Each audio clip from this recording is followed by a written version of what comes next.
Today I will going to talk about the audiovisual documentation of performing arts in Minpaku. Minpaku is my institute, that is National Museum of Ethnology in Japan.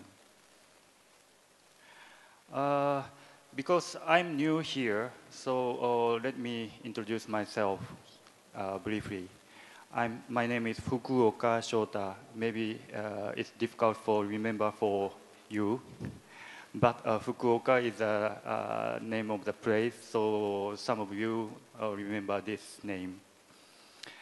I'm working at a research center for cultural resources, National Museum of Ethnology, Japan. And I'm an ethnomusicologist with a particular interest in traditional music and performing arts in modern Southeast Asian societies. And I have engaged in the audiovisual documentation of performing arts in Indonesia, Cambodia, Malaysia, and in Japan. So today I will going to talk about some of my experience. But before that, I'd like to introduce Minpaku. Minpaku is the abbreviation in Japanese of National Museum of Ethnology.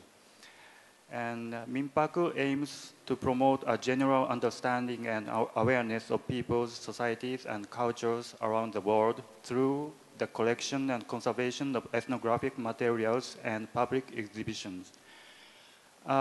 Maybe we can say Minpaku is a leading research center of cultural anthropology in Japan. And Minpaku is established in 1974 as an inter-university research institute. I think the concept is unusual for you, so I would explain it. There are many universities in Japan, and some of them has a few anthropologists as staff professors. But if we bring all the anthropologists in Japan bring together to conduct a collaborative research project, maybe it has a huge impact on the discipline. So they built Minpaku as a center for the research, anthropological research in Japan. And we have around approximately 60 researchers as permanent staff, and also we have visiting professors from Japan and also from abroad. And I think you've got a rough image of Minpaku as an inter-university research institute. And as designated as a museum, we are the research institute, but we have a museum as a device to collect ethnographic materials and also to communicate our knowledge with the wider range of people in Japan, also from abroad. And now I will talk about attitude of Minpaku towards the intangible cultural heritage. Cultural anthropologists prefer the word culture to intangible cultural heritage. Maybe folklorists prefer the term folklore or folk life to intangible cultural heritage, just like that. And maybe anthropologists' emphasis on how people think, how people behave. So they're interested in the way of people of living of people. So we can say the difference between cultural anthropology and intangible cultural heritage study is similar to the difference between the basic sciences and applied sciences. So basic sciences can contribute to the applied sciences, and also applied sciences must be based on the basic sciences. So I think collections of ethnographic materials and data in Minpaku can contribute to the ICH studies. I hope so. I think that the rough attitude of Minpaku toward the intangible cultural heritage. And now I explain about the Research Center for Cultural Resources, which I belong to. It was established in 2004. And the center doing research on how to utilize the collection and data owned by Minpaku by a wider range of people, including scholars and ordinary people, and maybe in educators. And we do many projects as cultural resource projects. Maybe it sounds strange to you, but in Japanese we say cultural resource projects. And all projects are initiated by the proposal from individual scholars. That means initiative is on us as individual scholars. So, for example, our director don't order me to research on something like that. No. So I will introduce some experience of audiovisual documentation today. Before turning to the point, I would like to introduce one particular project by Minpaku. That is JICA group training, intensive course on museology. It is a 4 months practical skill training on collection, organization, research, exhibition, and preservation in museums. Its purpose is to develop human resources that can contribute to the promotion of culture of each country via museums. And its target is museum staff around the world.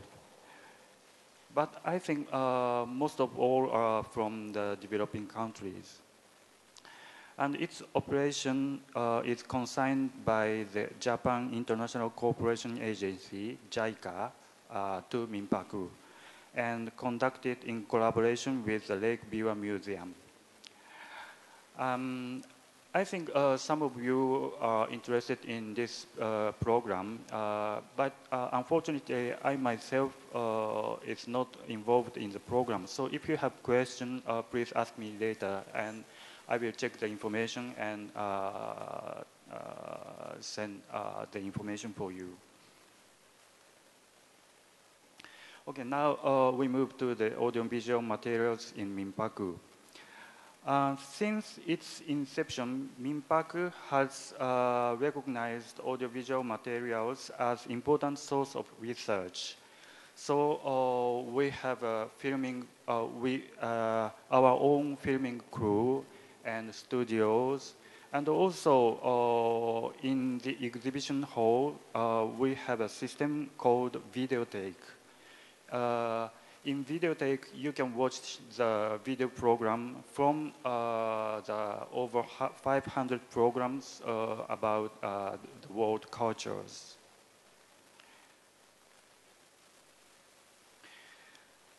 So I'd like to talk about my experience in Java as a first case.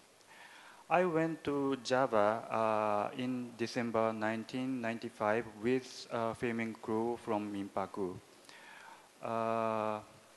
It's a film documentation for the renewal of the exhibition of Southeast Asia. It was the first job in Minpaku, my job in Minpaku. I began to work in Minpaku in 1994. And we made a section introducing the traditional performing arts of Southeast Asia in that exhibition. So I decided to go to Java to document several performing arts, including wayang kulit. I would introduce wayang kulit. Wayang kulit is a shadow puppet theater in which one puppeteer operates all puppets while telling a story, singing, and directing the accompanying music of gamelan. Maybe most of you know the gamelan. Gamelan is a musical ensemble, traditional musical ensemble, which uses many gongs. And wayang kulit is very popular in Java and Bali, and in some other areas in Indonesia. And its performance is based on the stories from the Mahabharata and the Ramayana. That's the image of wayang kulit. This is the shadows on the screen. And this is the puppeteer called Dalang. So you can see the Dalang, only one puppeteer manipulates all the puppets. And besides that, he sings, he narrates, and also maybe you can see here some metal plates, and the puppeteer hit these metal plates with their hood. And this is also the sign to the musicians and also a kind of background music. So many Indonesians think puppeteer like a Superman. And my initial plan to document the wayang kulit is as follows. I would like to document a whole performance to show within the opening hours of Minpaku. Usually the wayang performance begins around 8 or 9 o'clock in the evening and ends around dawn. So it lasts about 7 or 8 hours. And Minpaku opens at 10 o'clock and closes at 5. So we have 7 hours to show the wayang performance. So initial plan is to document the whole performance all night long and show the video within the opening hours of Minpaku. And why did I have this plan? Because I aim to show various facets of wayang kulit. Sometimes in wayang performance, puppets don't move and audiences just listen to the music. And in other scenes, clowns appear and telling silly jokes and repeating nonsense behaviors. And also, in some scenes, main characters battle a very serious battle. And also, sometimes they have a conversation,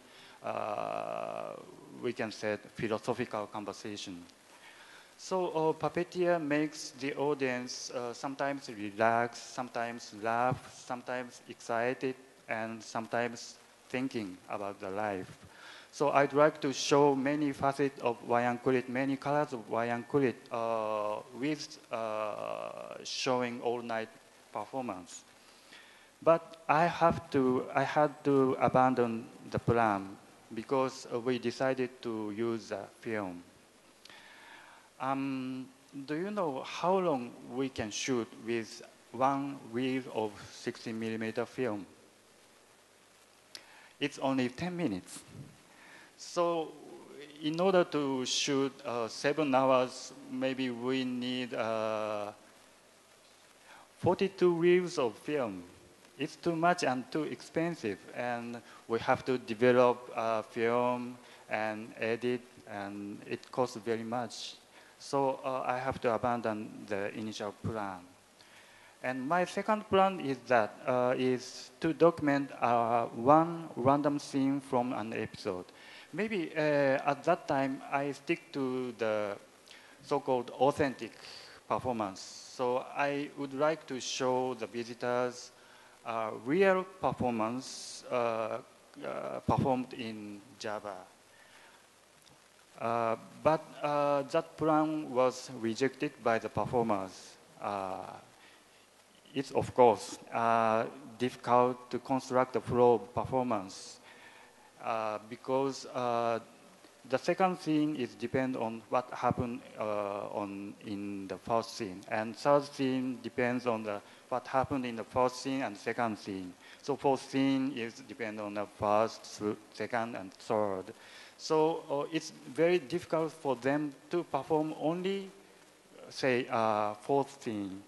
So I have to abandon also this second plan. And also with this plan, performers cannot complete the story. So they didn't like my plan, my idea. So at last, performers come up with the third plan. It was the performance of an episode condensed to 1 hour performance. To say the truth, at that time, I hate the performance, shortened performance, for example, for the tourists. But yeah, that but according to the plan of performers, that performance is different from the usual performance, but still contains many different facets and colors. So they planned. So at last, I agreed with their plan. So in this documentation, I learned, I give consideration the performance they want to show to the visitors of Minpaku. So in the documentation, of course, I have a plan as a researcher, but performers also have a plan and image they want to show to the foreigners. So that documentation has to be the collaborative work. But sometimes in exhibition, in making exhibition, we made exhibition without considering what they want to show. But in the documentation, we can't do that because in front of the camera, they are kind of perform. So we cannot ignore their plan. That is what I learned from this project. That is I learned from this project. So audiovisual documentation is always a collaborative work between those who shoot and those who perform.